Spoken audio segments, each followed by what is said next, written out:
Everyone, we are back. It's the Nikki Clarke Show live on Instagram, and I'm so excited to start another interview. I am so honored to have the Secretary Treasurer of the SEIU. I'm going to bring him on now. He's going to join me right now. He's going to be talking to us about what's going on in healthcare, COVID-19. What are some of his amazing responsibilities in the community? So without further ado, please welcome the Secretary Treasurer of the SEIU, Tyler Downey. Welcome. How are you doing? Hey, Nikki, how you doing? Thanks for having me on. Oh, it's a pleasure. And I just want to give a shout out to Marie. I see you there, Marie Walker and Andrew. Welcome, welcome. I'm going to give you a wave. So you're out on the town. You're in your truck right now. Thank you. I'm moving around. I'm making the You're rounds, moving around. Yes, yes, I can see that. You're connecting with as many people as possible. In your daily routine. So I know there's a great story behind the story. So tell us a little bit about your background leading up to where you are today. I'd love to hear it. Great. Thanks. I started my sort of activism and leadership journey, in the old neighborhood that I grew up in Jane and Finch. Did a lot of youth community organizing work. I was the executive director for a foundation, Youth Foundation, for almost 4 years. And our work really centered around trying to raise the awareness on like educational issues in that neighborhood. Mm-hmm. There was a time when eliminate a lot of school programs and consolidate schools, and we just found that we needed to band together as a community to put a stop to it. And so I worked with a bunch of other groups to get that done and just mobilize in people in the community on those type of issues. And then sort of that evolved into, tenant specific issues in the community. Right. And then it naturally led me into political organizing and now union organizing and, the treasurer today. So I've held several roles at the union in my time there over the last 14 years. So yeah, it's been an interesting journey. It has been. I know you're a very humble man, which I appreciate. But can you tell us about some of the committees that you sit on right now? I know one is relating to seniors. Is that correct? Yeah, so I'm the trustee on the nursing home pension plan. I'm the trustee there for the last 2 years. Also, the board chair for My 65 Plus, which is a retirement plan, a TFSA geared retirement plan, really geared towards lower income workers who don't have a traditional pension plan at work. Okay. All right. hmm So let's talk about what's going on right now. Tyler, we're hearing a lot in the media. I know we've lost some amazing healthcare heroes, and maybe we can speak to that and just talk about the challenges, the implications of COVID-19 and healthcare, and how you step in. So, did you want to talk Yeah, about some of our incredible heroes that have passed recently? yeah, absolutely. I want to definitely recognize and just take the time to remember, three of our members that have passed away: Christine Mandagarian, Arlene Reed, and Sharon Roberts. All three of them were personal support workers who had spent, years on the job as frontline healthcare workers, and they have recently passed. And so, we've done what we could as a union to support their families while they go through this tragic moment. Yes. But I think it's an indication of what's taking place in the long-term care space, which I know we'll get into. But it's really sad. It's devastating for a bunch of the healthcare workers out there. It Yes. should be devastating for all of us, to be quite frank. We should all be concerned with what's happening out there. Mm-hmm. Um, those three were our members, but there have been other deaths. I know CUPE has two or three of their members that have passed away. Unifor had, I think, a gentleman that had passed away a couple weeks ago as well. So there's been several healthcare workers that have died on the front line of this pandemic. I'm so sorry, and I just want to offer my deep condolences to the families and the friends, Hmm. those who have created bonds with the members who have passed. You know, I feel for you. My heart is with you. My prayers are with you. So thank you so much for acknowledging that. Unfortunately, that's something that we have to talk about. But let's talk about what's going on in terms of the supports for nurses. What is available for them, and what are they saying front line?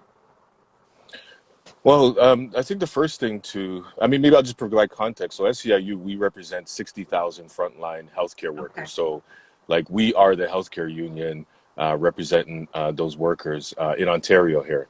right, And so, what we've been observing and hearing, Nikki, right from the start, is there's really two things that have been constant throughout this pandemic. One is the lack of protective equipment for frontline staff. So okay, that's nurses to housekeepers to personal support workers to developmental support workers in all settings. So whether you're in a hospital or a retirement home or in the home and community care sector, it's the lack of protective equipment. And what we've seen is these employers not spending the money because they have money, they're profitable, not spending the money to buy the necessary equipment to protect people on the front lines. And so that's one thing that we've heard very loud and clear consistently throughout the pandemic. The other right, thing that we know is happening, and we've taken some action on our own at the Ontario Labour Relations Board recently, is the lack of protocols that are in place to ensure the infection doesn't spread throughout a facility. So I'm talking probably mainly in long-term care here, but um, an example of that would be where Christine Mandagarian passed away yes, in Scarborough. She was the first PSW that had passed. I remember the employer found out, let's say on the Monday, that there was a positive case there. Okay, instead positive of case of COVID. a Okay, positive case of COVID, instead of protecting the workers that were going to be exposed to that resident and providing them with the N95 mask when they were dealing with the resident, they didn't do that. They provided them with the surgical mask. And so what ended up happening, it turned from one resident being tested as positive to 5 to 7. And it just spread like wildfire right throughout the whole vicinity. The residents got infected, the staff got infected, and then that's when you started to hear and see a lot of the deaths happening. And so for us, the second part of it is the lack of protection measurements that have been put in place in some of these facilities. That's what's been leading to the spread, because they're not controlling it, they're not containing it in a timely fashion, and they're neglecting to do that. So those are the two things: the PP, the equipment, but also the infection controls protocols. okay. Um, I mean, that's just so alarming to me, and it's not for a lack of resources. It's not for That's a right. lack of money. It's just, what do you call it? When you have the means, but you don't provide protection for your workers. Yeah, I mean, it's greed and neglect. I mean, you just got to call it what it is, right? Yeah. They have the money, like you said, and many of them that we've seen that have the major outbreaks in them are for-profit companies, for-profit. So they're in the business of making profits. So let's not kid ourselves about that. They're in the business of making profits, and so they're profitable, right? And so they have money that they could be using.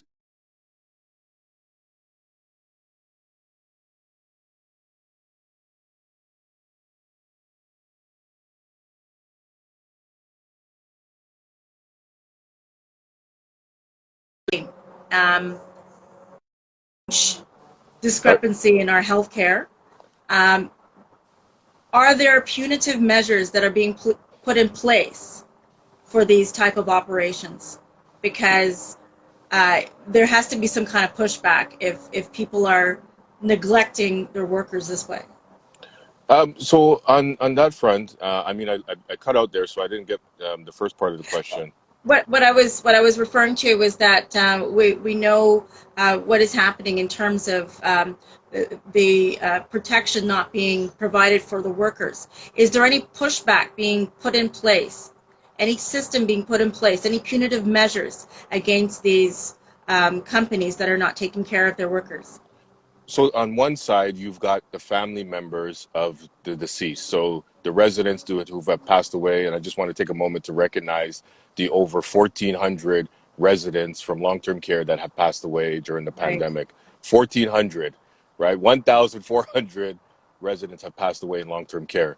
And so what you have is you have residents, family members that have grouped together and filed class action lawsuits. There's about 2 or 3 of those out there. So that's one thing that is happening.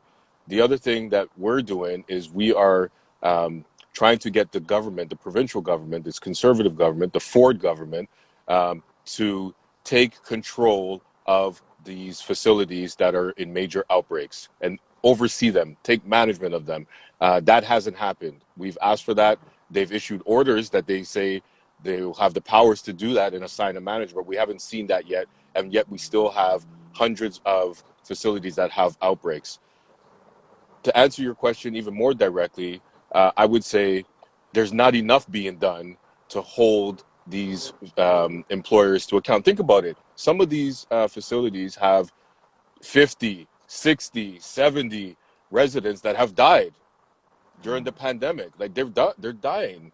And it's like it's business as usual for most of them, right? It's business as usual. It's status quo. It's like, all right, let's just get the next group of residents in so we can make our profit, so we can make our money. And that's the sad thing about what we're seeing out there. And so we're demanding a money-making machine. That's right. As you're describing it. That's right. So as one dies, another one's coming in, right? And that's the system that we're operating in right now. And so what we've been trying to call out to government is taking a look at the model in which we are delivering care, long-term care specifically. We don't believe that it should be in the private hands of these corporations who are just thinking about the bottom line, which is profits. We just don't believe that should be the case anymore. Okay. Tyler, you know, there's kind of like a myth on the street that if you're in the healthcare profession, that it's lucrative. And I know that not everyone, but there are members who have to just stay above, to hover above poverty, go to work and put their lives at risk to save others. Can you speak to that and how they're dealing with all of this? Well, I don't know who thought healthcare work was lucrative. I mean, I don't know where that's coming from, but I definitely would challenge that because what do we see? We see a large percent of the 60,000 members that we represent, a large percentage of them, if not the majority of them, are working in poverty. Like they're living and working in poverty. So I don't know where that lucrative thing come from, but that's not the case. You have a situation in long-term care, for instance, where a few thousand of our members that we know of work at multiple jobs because they have to, you know, feed their families, they have to take care of themselves, and they have to have some type of standard of living because the wages aren't enough at one facility, or it's not full-time, or they don't have full benefits because they're not full-time workers. And so, no, I would say it's not lucrative. But that's the beautiful thing about healthcare workers. They don't go into this type line of work to make money. Like, it's not a money-making thing for them. It's about care. It's about the delivery of care. It's about being compassionate and caring and loving for other people. And that's the beautiful thing about it. And that's why I think we need to take the time now to recognize them and do what we can to make sure that they're safe at work, they're compensated well, and they can go home to their families without any fear or anxiety. Absolutely. So the oath that someone in the healthcare profession takes to preserve lives, what is the oath the reciprocation of that for them?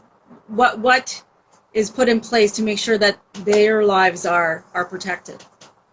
Well, I mean, I think, one, they take the oath very seriously, whether you're a nurse or a PSW or a DSW in the community. When they sign that agreement to go and work at a healthcare facility, they take it very seriously and they show up every day committed to the work that they've committed to. It's not reciprocated most times in terms of what we're seeing right now during this pandemic, where we know there are employers out there who aren't doing their job to keep people safe, residents and the care, the healthcare worker. We know that these workers want to feel like they can go into work, they can provide the level of care that they know they can provide with the quality of care, but they need the equipment to do that. They need the tools to do that, and that's what's being neglected. That's what's not being provided to them. And so, I would just say our workers and our members feel like the agreement between them and the employer has been violated, but they are maintaining their part of the agreement. The Their workers end are of the still showing bargain. up. That's right. The workers are still showing up, and so it's due time that the employers do the same thing. Absolutely. And what do you want to see happen in terms of supporting this mandate to protect healthcare workers? I know we talked about government interference, but more specifically, what else can be done? What can the public do to support your efforts? Well, I think they can continue to. So recently, I think maybe a couple of days now, the government of Ontario announced that they were going to launch a commission, right? They were going to launch a commission into long-term care and what happened here and all of that stuff. We don't think that's enough. We want a full public inquiry. That's what we've been asking for from day one. We want a full public inquiry so that it's independent, it's not biased, and it's not tainted by government, where they'll have their hands in it in terms of how the investigation goes. That's what the general public can ask for and should demand, because, again, we're talking about 1,400 lives that we've lost from residents in long-term care. Over 1,400 now. And that number is going to continue to climb, right? And so for us, we want to make sure that a process is in place to really get the facts of the situation, and make sure people are held accountable in the right way. And so that's what I think the public can do, is demand that to their MPPs that a public inquiry be done into long-term care and not a commission. Okay, excellent. The question I have now is their nurses, healthcare professionals, doctors, staff who are losing people exponentially. As you said, 1,400 people in just a short span of time passing. They're seeing friends dying. They're seeing family members die, and yet they're showing up to serve and protect, so to speak. Who's there to support their mental health? There must be some challenges that they're dealing, trauma on a regular basis. Who's taking care of that part of their job? Yeah, absolutely. I mean, I think you have unpacked or brought to the surface something that is not being spoken about a lot in terms of the impact of the pandemic that it has on frontline healthcare workers, and that's the mental health. And I'll just share, and I'll try to paint the picture for you. You think about it, they wake up in the morning, they put on their scrubs, they go to work, and they check in, and they don't know if they're going to be able to make it home, right? So you already have that fear going in. And once they are exposed to a positive resident or patient, they now have to go in isolation. So what does that do? That removes them from their family, that removes them from their situation that they're used to. And so now you have a whole other level of mental stress, mental anxiety, in some cases, some depression from what we've been hearing from some of our members. And so I would say that is a real thing that is happening.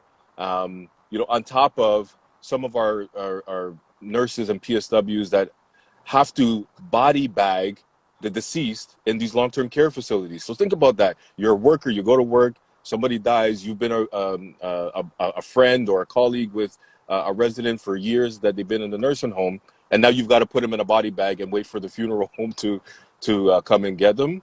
Like, that is traumatic, right? And so Extremely, yeah. there's a lot of that happening. We're hearing more of that. So to answer your question on what supports are out there, we think there could be more. I know there's a bunch of hotlines that are out there for workers to call into.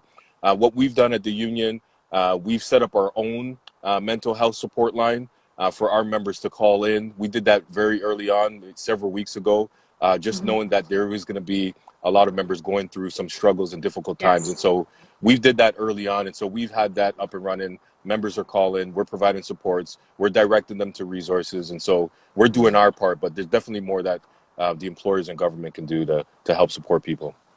Okay. Thank you for sharing that.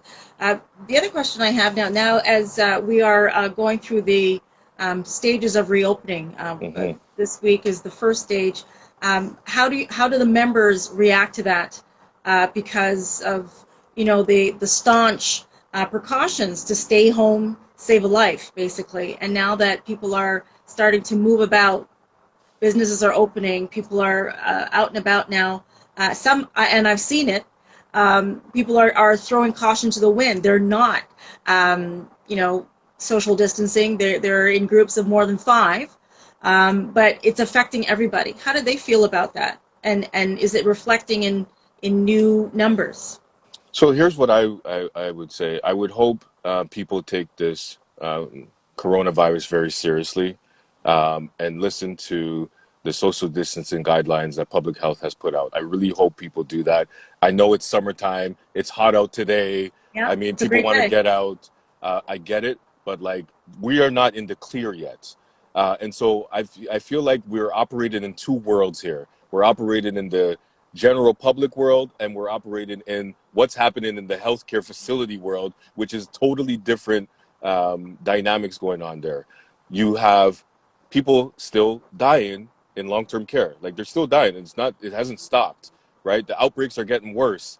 Healthcare workers are still being tested positive for the virus. So it's still relevant. It's still there. The other thing I would say that is important, just on this note, is I hope people don't forget, right? And it's very easy to do that. It's easy to forget what the healthcare workers had to go through during this pandemic, because July and August will come and people will barbecue and get into the summer spirit and everything like that. And then I would just hope and I would trust that people aren't that short-sighted. I think there should be some level of empathy towards these healthcare workers. Have to continue on. They still have to go to work. They still have to go into these facilities that aren't contained in terms of the virus. And so there's a struggle there that still needs to be recognized, even beyond getting back into society and a normal way of doing things. Excellent point. And Tyler, I think it's important right now, the provincial government take note and start to put in measure these healthcare heroes. Yes, they are heroes, but I think they want to be paid properly. I think they want their benefits. They want what is due to them, as well as the accolade. But more so than anything, they want to be able to survive and to take care of their families and themselves. So I really hope that this is a big wake-up call for those powers that be, because what it's done now is exposed a huge hole in the healthcare system. If it wasn't already exposed, it's super exposed. And we need to keep putting pressure to make sure that these nurses, these PSWs, whomever, who is falling behind or just slightly hovering above poverty, they're taken care of. You know, they want more than a pat in the back. They want to live, and they want to take care of because they love the profession, but they want to be taken care of properly, not just enough, more than enough for what they've done. Yeah, absolutely. I mean, I think you hit it right on the head. Look, I learned years ago in my early working days, the best way to recognize your worker or your employee is to pay them properly. Like, Pay that's the them. best way. The pat on the backs and the congratulations, that's great from time The to time. certificates, Yeah, those, nice. people need that from time to time, but they need to be paid to be recognized. And so what we've demanded from day one, we were probably one of the first organizations out there demanding pandemic pay for all, right? Mm-hmm. And now even beyond pandemic pay, what we're saying is this should be implemented forever. It shouldn't be that August, whatever date they have in mind to take away the pandemic pay gets taken away. Like, why? Why would you take it away? They're still as valuable, in August than they are today. It's the same situations that they're It's going the to be same faced with. work they're doing, That's but they're right. doing double duty now. That's you right. know? And so Ah, while we recognize the need to have pandemic pay, it's great that it's in there. There's still not everyone covered in the pandemic pay. So you have medical device processing staff in hospitals, for an example, that aren't covered. These are the folks that sterilize the equipment in the facilities to ensure that there's no infection. There's no infections yes. that get out of hand in the hospitals. Why not pay them? You have respiratory staff assistants, rehab assistants that deal with patients every day, and they're exposed, but yet they're not covered in the pandemic pay. And so what we've told government from time after time after time is that everyone on the front line as an essential worker should be covered under the pandemic pay. Absolutely. Absolutely. You're preaching to the choir. Amen Yeah. to that. Tyler, I'm sensing that this has been a bit of a battleground for you as a leader.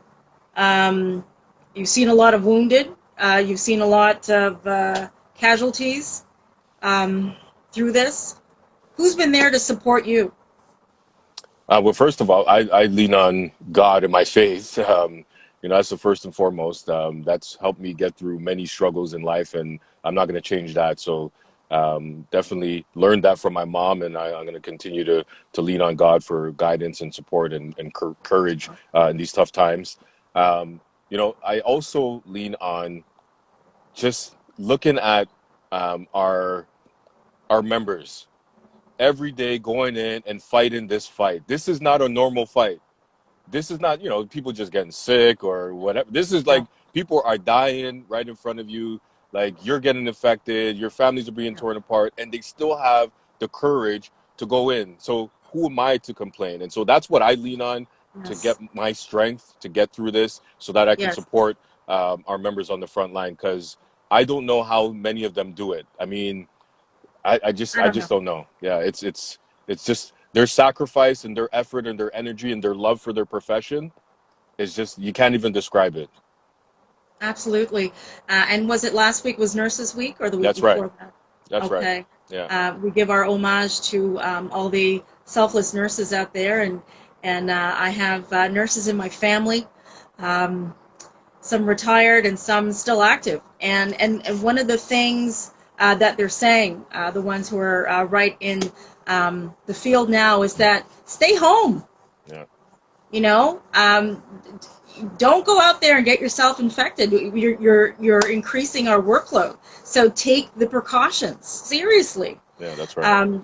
Tyler, I know this is an aside, but it's just on my heart, and I wanted to share this because as a pastor and also as an educator, I'm really concerned for everyone, but particularly children who may not know or may not have the tools to deal with what's going on. We just found out this week that schools are closed in Ontario until September. So there's a lot of things that they have to unpack. And what I witnessed yesterday really scared me, and I'll share that with you. I went for a walk, nice day like it is today, and minding my social distance. There were some children, their family was in a park nearby, and children who kind of, they sprinted ahead of me, and then we kind of met each other across the street as we were crossing the street. I was away from them, but the game was whoever was close to the person next to them, they would be dead. So the leader of this said to the two younger ones, okay, you're close to the lady, now you're dead. And so this is extremely disturbing for me to hear. This is a game that is coming up. So I was thinking maybe I should have a conversation with the parents, but I think we really need to be sensitive right now to those who are not talking about what's going on, right? And I think this kind of alludes back to our mental health issues. There are people who talk, and there are people who just they deal with things differently. But I think we should check in with friends and families, members who are not talking, and just say, how you doing, and see what they have to say. Just invite that conversation. Yeah, absolutely. I think it's definitely important for folks to check in. But again, I think people need to take this very seriously. I love barbecues. I love, taking trips. I love moving around. But all of that is ceased for me, right? Because of what I'm seeing on the front lines. And so I'll say it again.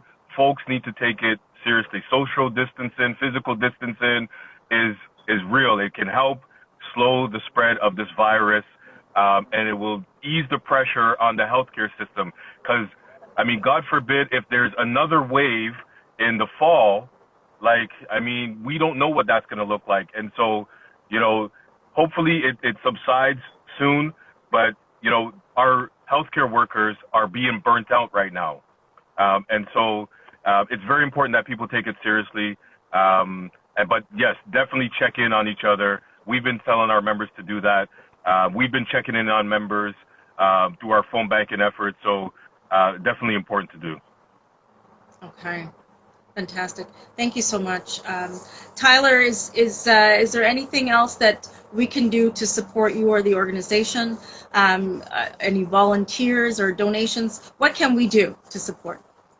Well, I think the thing that we're asking folks to do right now, one, if you're speaking with your MPP or your local officials, demand the public inquiry. We don't want a commission, we want a public inquiry.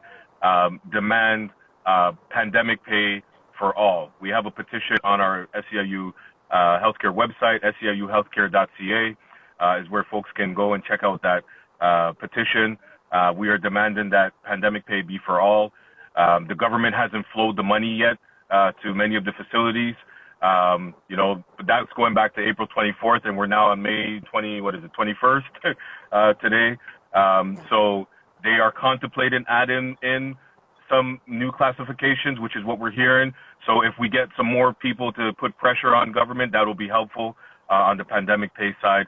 And then the third thing that folks can do is, again, the third time, stay home, stay distant, take it seriously. You can barbecue next year or barbecue with a small group.